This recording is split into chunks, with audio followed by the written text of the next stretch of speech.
예. 너무 감사드리는데 이제 다 대충 끝나는 분위기인 거죠. 원내대표도 마무리하시고 예, 이제 뭐 이제 열흘 남았나요? 이제 임기가 22일까지니까. 네. 그래서 뭐 대충 다 짐 싸고 있고 예. 이제 또 새로운 일을 하려고 또 준비하고 있고. 새로운 일? 어떤 일 준비하고 계십니까? 뭐 아직 뭐 최종적으로 결정은 난 건 확정된 건 아닌데 네. 거의 뭐 한 건 아마 가을 학기부터는 강의를 할 것 같아요. 대학교에서. 아, 가을 학기부터는 학교에 가세요? 이제 아, 어느 학교로 가십니까? 아니 그 학교까지는 다만 그냥 확실한 거는 예. 한양대는 아니다. 한양대는 아니다. 예. 아, 그렇군요. 예, 또 많은 분들이 대학 얘기하면 또 모교로 가냐고 다들 생각을 해서 예. 한양대는 아니고 한양대도 아니고 다른 이제 제3의 학교로 가는 걸로. 그렇군요. 예. 예. 서울에 있는 대학. 그렇죠. 서울에 있는 대학이죠. 예, 그렇군요. 아니 그러면 원래 근데 학교에 연구자셨잖아요. 그렇죠. 예. 그 연구소에 있고 대학 강의도 뭐 네. 계속 나갔었고 그랬죠. 네. 그럼 몇 년 만에 다시 강단에 서시는 겁니까? 딱 12년 만에 가는 거죠. 12년 만에. 예. 예. 그 국회의원 되기 직전까지 강의를 했으니까요. 예, 그렇구나. 다시 학생들을 만나는 설레임이 있으시겠어요. 그렇죠. 예. 뭐 어떤 강의를 맡게 될지는 조금 더 지금 상의 중에 있는데요. 네. 해당 학과장님이나 학장님하고 예. 강의 뭐 예를 들면 이제 1, 2학년 교양학을 할지 아니면 좀 전공학부를 할지 아니면 네. 대학원 강의를 하게 될지 그건 상황을 좀 봐야 될 것 같아서 예. 뭐 저는 뭐 가능하면 1, 2학년 교양학부 쪽에 어디 하나 했으면 좋겠다 네. 이렇게 생각을 하는데 그건 예. 학교 사정이 있으니까 예. 지금 검토 중에 있으신 걸로 알고 있습니다. 그렇구나. 주로 외교안보 전문가셔가지고 국제 그렇죠. 정치나 예, 뭐 그런 비교 정치 외교안보 이런 그 양쪽으로 다 했었어요. 그렇구나. 예. 다시 또 외교안보 전문가로 돌아오시는 것 같다라는 좀 느낌을 받습니다. 정말 홍익표 원내대표 시절에 대해서 의원들의 평가를 들어보면 정말 잘했다. 예, 진짜 정말 좋은 점수를 받고 계신데요. 7개월 동안 역할을 하셨어요. 그렇습니다. 예. 한 280일 뭐 이렇게 280 며칠 되니까 7개월이 조금 넘는 진짜. 280이 아니라 200 며칠. 하여간 8개월이 좀 안 돼요. 예. 그런데 정말 1년 꽉 채워서 일하신 것 같은데 8개월이 안 되는 동안 200 한 30일쯤 되겠네요. 너무나 많은 일이 있어서 그랬던 것 같습니다. 저는 가장 인상적인 게 이동관 탄핵이 과연 될 거냐 이런 고민이 있었는데 정말 이동관 탄핵을 이제 실제로 본인이 뭐 자진 사퇴하긴 했지만 그러니까 우리는 뭐 사실상 효과를 거둔 거죠. 그렇습니다. 이동관을 쳐내는 게 그 당시에는 목적이었으니까. 그러니까요. 예. 주변에서 합니다 하면 정말 한다. 네. 예, 홍익표 대표가 그런 걸 많이 보여주셨다라는 의원들 간의 신뢰가 대단하시다라는 생각이 좀 들었는데 개인적으로 좀 어떠셨어요? 지난 8개월, 7개월 돌아보면 어떤 기간이었습니까? 정말 숨가빴던 것 같아요. 하루도 일이 없는 날이 없어가지고 뭐 하나 끝내면 그 다음 일, 뭐 하나 끝나면 그 다음 일 해가지고 한 230일 되는 기간 중간 뭐 늘 마음속에는 나는 사표 쓸 수 있다 이런 생각을 했어요. 사표 쓸 수 있다. 예, 왜냐하면 원내대표는 다른 거 없어요. 표 계산 잘못하면 아웃입니다. 그러니까 중요한 법안이나 뭐 이런 거에서 우리가 생각하는 표가 있잖아요. 몇 표는 나와야 된다. 미니멈. 그 플러스 알파야 되거든요. 그래서 그거를 한 번도 제가 다행스러운 거는 우리 당 의원들뿐만 아니라 비교섭 단체 무소속 의원들까지 많이 도와주셔가지고 단 한 번도 예상했던 표보다 적게 나온 적이 없었어요. 그러다 보니까 그런 기사 없었잖아요. 당내 이탈 이런 얘기 없었죠. 맞아요. 당내 이탈. 왜냐하면 우리 당 의원이 한 165명이다. 그럼 최소한 정의당 플러스에서 171표 이상은 나와야 돼. 이 계산이에요. 그 계산이 안 나오면 당장 우리 당에서 표가 이탈했다고 해요. 그러니까 172, 3표가 나오면 우리 당에서도 이탈했을 수 있어요. 분명히. 짐작 가는 것도 있거든요. 근데도 언론에서는 민주당 당내 이탈 이걸 못 쓰거든요. 근데 그거를 한 번도 저희가 실패한 적은 없었어요. 표 관리가 잘했다 이렇게 생각합니다. 그러다 보니까 의원들 입장에서는 깔끔하게 처리했다 이런 인상을 주는 것 같아요. 그러니까요. 그런 얘기를 저도 많이 들었습니다. 650건이나 되는 법안을 처리하셨어요. 예, 650건 했습니다. 꼭 숫자로만 얘기할 수는 없는데 주요 법안들 좀 설명을 해주시면 어떤 것들이 있었을까요? 잘 아시는 것처럼 정치적 사안은 이제 쌍특검법, 부터 해서 마지막에 우리가 이태원 특별법을 합의 처리했고 네. 최상병 예. 그 해병대원 관련된 그 특검법도 예. 통과해서 그런 정치 관련 법안들이 굉장히 많이 통과됐고요. 예. 사회경제 관련돼 가지고는 우리가 소위 그 노란봉투법에서 네. 노조법 개정안 물론 다 대통령 거부권에 있지만 네. 양곡법 등등 예. 이런 법안들 많이 통과했고 예. 그리고 뭐 여러 가지 그 이 아동이나 그 보육과 관련된 법안들 우리 사회복지와 관련된 법안들도 그런 부분 대체로 합의 처리해서 많이 법안이 통과됐고요. 그다음에 예산안 처리가 제가 했던 것 중에 그래도 예산안 처리를 비교적 그 우리 입장에선 무리 없이 잘 넘어간 것 아니냐. 네. 그러니까 예산안 처리가 굉장히 갈수록 그 야당한테 불리합니다. 네. 예산 편성권이 정부한테 있다 보니까 그렇죠. 그리고 그 일정 법정 기한을 넘기면 자동 상정되고요. 그때 거의 뭐 협상 결렬 직전까지 갔죠. 제가 그 비공개 모임에서 만남에서 네.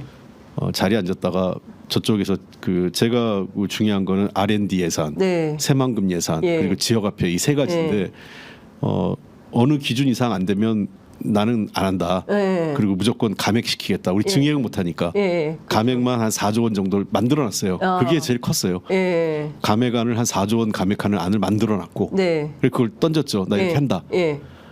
그리고 국회의장도 몇 번을 저쪽으로 설득했는데 안 되니까 마지막에는 그 양당 원내대표 불러서 네.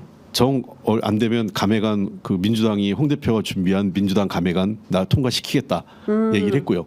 의장이 예, 며칠까지는 무조건 통과시킨다. 김진표 의장이 안 보이게는 이러저런 역할을 좀 하셨군요.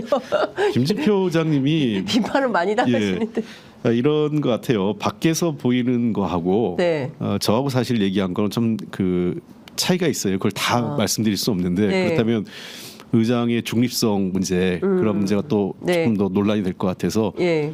제가 마음 먹은 걸 다 할 수 있었던 힘에는 뭐 가장 큰 거는 우리 의원님들과 당원 지지자 그리고 국민들의 지지가 있기 때문에 그건 제일 네. 1차적인 거고 두 번째는 의장께서 그래도 해야 될 거는 결국은 손을 들어줬어요. 시간이 좀 걸렸을 뿐이지. 네. 그래서 제가 저도 이제 계속 그 작업을 했죠. 왜냐하면 네. 의장이 스타일이 바로 안 해주거든요. 바로 안 해주니까 예. 몇 번을 예고를 합니다. 그래서 한 번 밀리고 두 번 밀리고 대개 한 세 번째쯤 되면 해주거든요. 네. 그러니까 그거를 제가 빌드업을 계속 했던 거죠. 네. 의장이 제 얘기를 손을 들어줄 명분을 쌓아왔던 거죠. 그렇구나. 예. 그래서 예산안 처리 때 의장이 나중에는 그럼 며칠까지 통과시키겠다 나도. 근데 여당에서 여야 합의가 안 되면 네. 민주당 감액안이라도 난 처리하겠다. 그러니까 나중에는 할 수 없이 저쪽에서 손을 들더라고요. 그렇구나. 또 그런 비화가 있었군요. 예. 예. 파트너로서 윤재욱 원내대표는 어떤 분이었어요? 제가 그 상대 파트너이기 때문에 비교적 합리적인 분이고요. 네. 당은 다르지만 저하고 오랫동안 3선 같이 했었고 3번을 정말 파트너로서는 좀 미안해요 제가. 윤재욱 대표가 저를 만나면 네. 자기는 본회의가 있는 날이면 전날부터 잠이 안 온대요. 홍 대표와 민주당이 또 뭐를 들고 나올까? 네. 툭하면 이제 탄핵안, 네. 갑자기 안건 변경 네. 동의안 제출해가지고. 네. 뭐 어떤 안이 올라오고 예. 이런 게 있으니까 자기는 밤만 그날 전날부터 가슴이 벌렁벌렁하고 잠이 안 온다. 가슴이 벌렁벌렁. 네. 예. 그리고 실제로 마음 고생이 많았는지 얼마 전에 이제 예. 대상포진까지 해가지고 윤재욱 원내대표 예. 대상포진 걸렸어요? 예, 그래가지고 완쾌는 됐는데 예. 선거 직후에 예. 사실은 자기 선거 때문에 힘들지는 않았잖아요. 대구니까. 그렇죠, 대구니까. 그러니까 전체적으로 관리하고 예. 의사 일정 이런 것들 굉장히 힘들어서 예. 마음 고생을 많이 했어요. 그래서 내가 그리고 뭐 국회에 와서는 다수당인 우리 당한테 압박을 받고 또 용산으로부터 워낙 압박을 받으니까 정말 이분이 뭐 한번 사적으로 저한테 그러더라고요. 정말 소수 여당 원내대표는 정말 못해 먹겠다. 예. 자기 완전히 뭐 여기서 터지고 저기서 터지고 뭐 그래서 힘들다 이런 소외도 했는데 비교적 무난하게 그래도 저하고는 합을 맞춰서 했지 않나 생각을 합니다. 그렇군요. 용산에서 구체적으로 막 뭘 오다가 내려오는 모양이죠? 뭐 좀 세게 오는 것 같아요. 세게. 예. 그러니까 예컨대 최혜병 특검법이라든가 이런 등등에 대해서는 그렇죠. 그러니까 이제 그 의장님 제가 설득했던 게 의장님이 자꾸 합의하라 그랬잖아요. 해병대원 그 특검법 관련돼서. 제가 이제 따로 의장님 만나서 의장님 합의를 못하는 겁니다. 이건 제가 윤재옥 원내대표라도 합의 못 해줍니다. 합의 못하는 걸 자꾸 합의하라는 거는 윤재옥 대표를 훨씬 더 어렵게 하는 거기 때문에 이거는 일단 민주당이 그 다수 의석으로 밀어붙이는 거를 해주고 나면 도리어 그 다음부터 윤재옥 원내대표의 룸이 생깁니다. 여기 공간이. 그렇게 설득을 했는데 그게 좀 먹혔던 것 같아요. 근데 실제로 그렇게 되지 않았습니까? 그날 아침 라디오 인터뷰에서 예고하신 그대로 제가 그날 현장에 있었는데 바로 그대로 되더라고요. 정말 다 집단 퇴장하고 모여 있다가 피켓팅하고 이제 그렇죠. 민주당 단독으로 처리하고 이렇게 되더라고요. 윤재옥 대표가 저는 나름대로 이해가 되는 게 진짜 방해하려고 그러면 필리버스터를 신청할 수도 있겠죠. 그렇죠. 필리버스터는 사실 우리가 지금 중단시키기 어려워요. 의석 구조상. 그러네요. 그러니까 필리버스터 중단시키려면 180석이 필요한데 180석 채우기가 만만치가 않아요. 지금 상황이.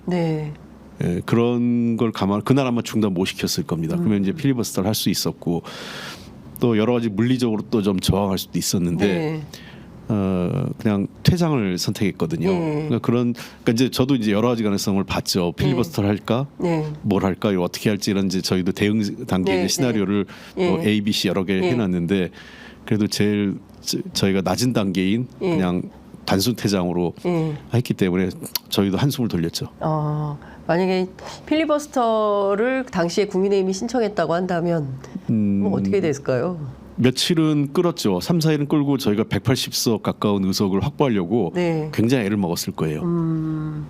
경우에 따라서 통과가 안 됐을 수도 있었을까요? 그날 통과 어렵죠. 당일날은 무조건 당일날은 통과. 물론 24시간은 무조건 보장을 해야 되기 때문에 한 3, 4일은 해야 되고 3, 4일간 의원들 끌어모으는 게 일이 굉장히 어려웠고 또 의장께서 5월 4일날 출국이 예정돼 있잖아요. 맞아요. 저 많은 분들이 오해가 있으신데 그 의장 출국은 꼭 가야 되는 일정은 맞습니다. 왜냐하면 믹타 회의가 이제 의장국 회의인데 우리나라가 내년도 주최국이에요. 그렇기 때문에 이제 그 공식 행사로 우리가 차기 의장국이 그걸 받아오는 그런 행사가 있기 때문에 가셔야 되는 건 맞았죠. 그래서 의장님 또 부의장이 지금 마땅한 사람이 없고요. 왜냐하면 부의장 김영주 부의장 사퇴했고 정호택 부의장도 출마를 못하고 그러니까 부의장 두 분이 정상적으로 일을 살 수 있는 상황이 아니기 때문에 저보고 의장이 저한테도 그러더라고요. 부의장을 누굴 보낼 사람도 없고 답답하다 자기도. 그래서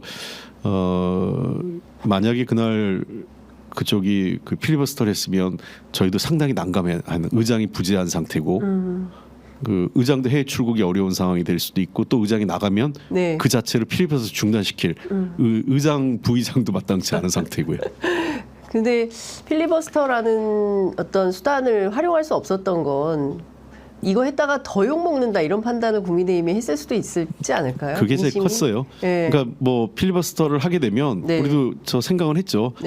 그러면 이제 이 해병대원 이 사망 사건 관련된 모든 내용을 이제 우리도 같이 얘기할 수 있는 거 아니겠어요? 근데 저쪽이 방어하기가 참 궁색하죠. 그러니까요. 그래서 아마 지난번에도 저 김건희 여사 특검법이라든지 쌍특검 할 때 필리버스터 선택 안 하고 이번 해병대원들 필리버스터 안 한 이유 중에 하나는 사안 자체가 국민의힘 입장에서 매우 곤혹스러운. 그러니까 국민의힘도 이번 총선 지고 나서 왜 생각이 없겠어요. 할 말 많은데 하지 못하는 심리도 있고요. 의원들 사이에선 부글부글한 거죠. 대통령 임기가 3년 남았으니까 그렇지 저 2년 채 안 남았으면 한 1년 반쯤 남았으면 정말 여당발 이 하극상이 일어났을 겁니다. 여당발 하극상이 일어났을 거예요. 왜냐하면 1년 반 남으면 대선이 목전이잖아요. 그렇죠. 대선에서 이기려고 하면 지금 대통령 갖고는 안 된다 이런 판단이 들면 당연히 제가 보기엔 1차적으로 대통령 탈당하라부터 나왔을 거예요. 수순이 대통령 탈당하라.